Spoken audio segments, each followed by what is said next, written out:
So today we're going to have a quick revision on equations. These are the three main types of equations we get. We get linear, quadratic, and exponential. Obviously within linear we get linear equations and linear inequalities. Quadratic is all the types of sort of factorization stuff that we're going to be working with. And exponential is when x is in the exponent form. So just how we know a linear equation, there will only be an x, right? The best thing to recognize it is to know that x is the power of 1. So whenever we have an equation where I just have x's or a's or b's or c's, but the highest power is a 1. Remember from polynomials, the degree is a 1. Quadratics are then when we're dealing with variables that are to the power of 2. So those will become quadratics, because then we have to perform some sort of factorization. Generally this will give us two answers. So it'll be answer 1 and answer 2. This will give us one answer. And exponential equations, obviously how we know is that x is in the exponent. So that's how we distinguish between the three main ones. So just a quick recap: linear, x's or variables to the power of 1 only. Quadratic is when we have any sort of a variable that's to the power of 2. So that's like a trinomial or a difference of two squares. And then an exponential is just when the variable is in the power. So we have to bring that power down by getting like bases. Okay, if we just have an example here of linear, we know that this one is easy to solve. The idea is to get the variables on one side and the numbers on the other side. So that will become minus 2. From here we divide by 2 on both sides and we get x is equal to minus 1. Okay, so that is a linear equation. We move the variables to one side of the equal sign and the numbers to the other side. Let's just have a look at another example here. Here we will distribute the 2 into the bracket, so that will give us 2x plus 2 is equal to 4 plus x. So we want to move all our variables to one side, so it'll give me 2x. I'll take this x over here and I'll move it to the other side. It becomes a negative equal to 4, and I'll move this 2 across and it becomes a negative. Here now I have x equal to 2. Now straightforward answer, still linear because all of these x's all have only a power of 1, same as these ones. The highest power in my equation is 1, so that is why it's linear, and we can just move the variables to one side and the numbers to the other. Quadratic equations. The main thing with quadratic equations that you need to remember is we have to factorize. Oh, not like that.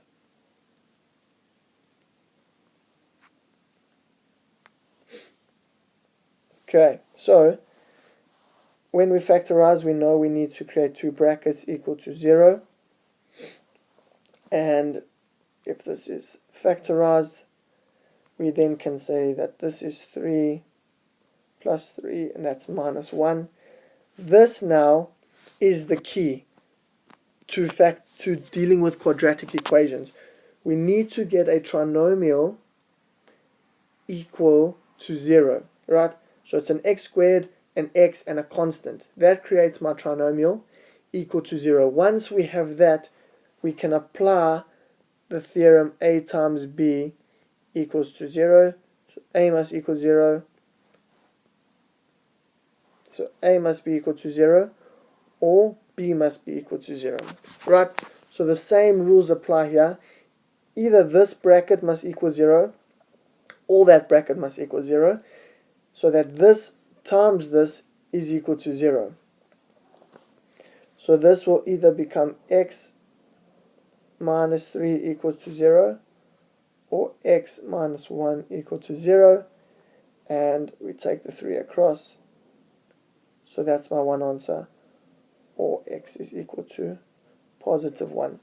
A nice hint about quadratic equations is the highest power will tell you how many possible answers you get. So because that's a 2, here's answer number 1, there's answer number 2.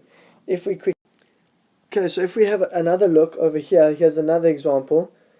X squared equal to 9. So it's a little bit different to this one because here we can't create a trinomial. So we have two options. The first option is we can square root both sides. That's going to give me x equal to, now whenever we take the square root we always put a plus and a minus. The square root of 9 is 3. So this means that x will equal 3 or x will equal minus 3. Okay, fantastic. And another way we could have done it is we could have taken the 9 across and said x squared minus 9 equal to 0. Hopefully now you can recognize that that's a difference of two squares. So it will become x plus 3, x minus 3 equal to 0. And what you would recognize is there is one of my answers and there is the other of my answers. So either way you do it will get you to the same place. So if I have a square root or if I have a squared and a perfect square here, I can just take the square root and that will get me to my answer, as long as I remember to put the plus or the minus, because that tells me I need two answers. Or I take the 9 over and I make it a minus 9, therefore creating a difference of two squares. Factorize that and then the same procedure will follow. Okay, let's have a look at an exponential. So the key with exponential is we need always to get to like bases. That is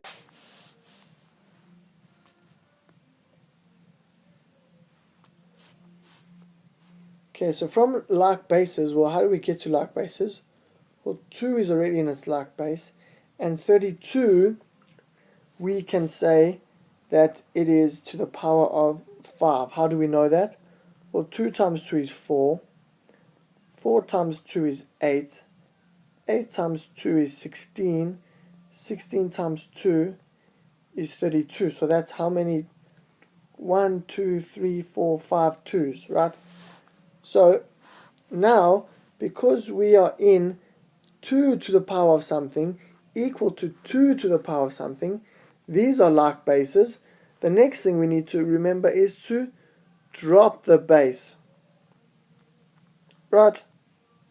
Drop the base like a bit of a house beat. So what we do is this drops straight down to x plus 1 equal to 5, and now it's a linear which we can solve, and I get x is equal to 4. And that is essentially how we deal with exponential equations. Getting to like bases. Once we are at like bases, we then can drop those bases. A reminder, do not forget about exponential rules. Those exponential rules are key to getting to the like base where we can drop and solve. Just to end off, linear equations, what we need to remember is variables to one side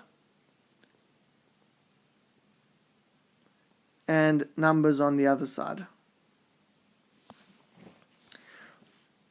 Quadratics,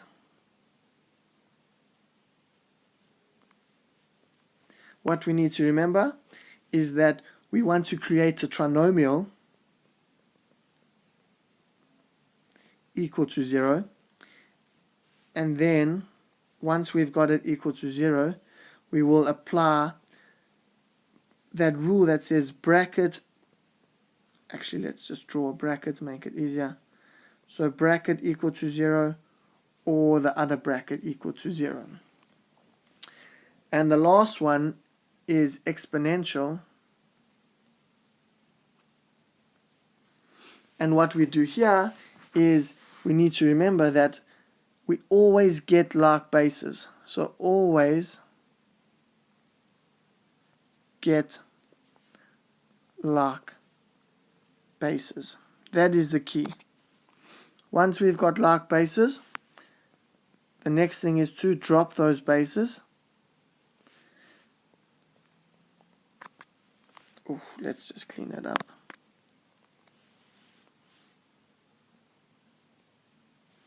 Once we've dropped the bases, we will then just solve